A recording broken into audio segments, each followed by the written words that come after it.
എല്ലാവർക്കും നമസ്കാരം. ഞാൻ ബെറ്റി സാസ്ത്രി, പട്ടാത്താനം ഗവൺമെന്റ് SNDP UPSൽ 2ാം ക്ലാസ്സിൽ പഠിക്കുന്നു. ഞാനിന്ന് ചൊല്ലാൻ പോകുന്നത് ശ്രീ ഇടപ്പള്ളി രാഘവൻ പിള്ളയുടെ വ്രണിത ഹൃദയം എന്ന കവിതയാണ്.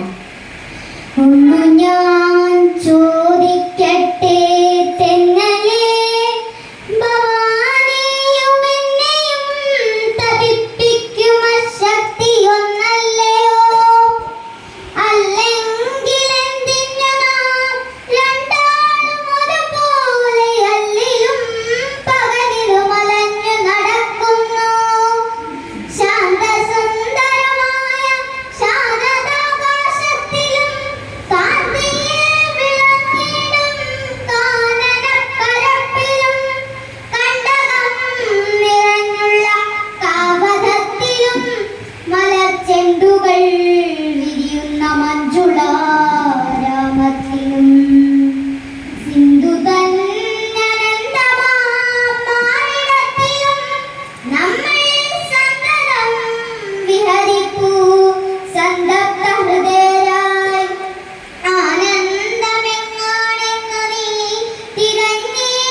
Oh